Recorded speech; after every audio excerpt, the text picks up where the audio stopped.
තුන් දෙනාට විශේෂයෙන්ම මුලින්ම අපේ ගෞරවය පිරිනමනවා. ඒ අතරේ මම ආරාධනා කරනවා අපේ අනුශාසකතුමනි ඔබතුමන්ට එන්න ඉස්සරහට පුංචි කර්තව්‍යයක් ඉදිරි සිද්ධ කරන්න.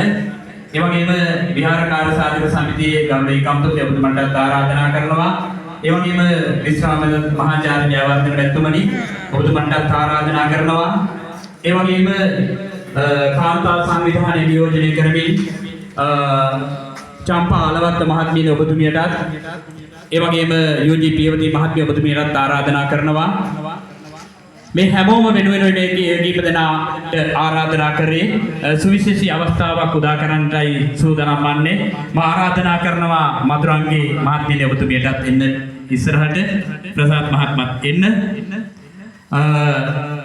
මෙතනට. පුරා හෝරා කීපයක් ඔබ අපිව සැනසුවා.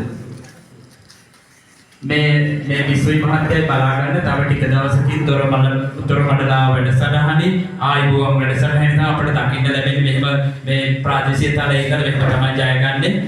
ඒවා අනිවාර්යයෙන් සිද්ධ වෙනවා. විශේෂයෙන්ම අපි පුංචි ඇගීමක් කරන්න දැන් සූදානම් වන්නේ.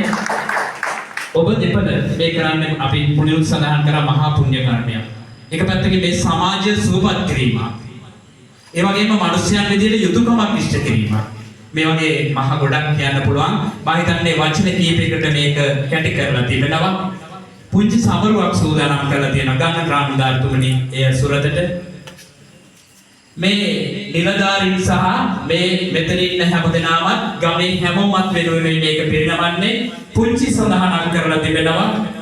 කඳුල පළවා කසරන්නද සුසුම වෙනුවට මදහසද දුක දුරලමින් සතුටද මුවකට සිනහවද කැඳවමින් විඩාබර දිවිය දිවි ඔසුවක් විඩාබර දිවියට දිවි ඔසුවක් වෙමින් ඔබ දනන් සිත් සුවපත් කරන්නට ගන්නා වූ මේ මහඟු උත්සාහයට උපහාර පිදුන සෑම සිල්දනාගේ මැදකින් අල්ලා පිරිනමන්න මේ නැතිකලකමේ ඌරල ප්‍රදේශයේ ආදරණීය ජනතාවගේ ඔබ කරන අමිල මෙහෙවරට පිදෙන උපහාර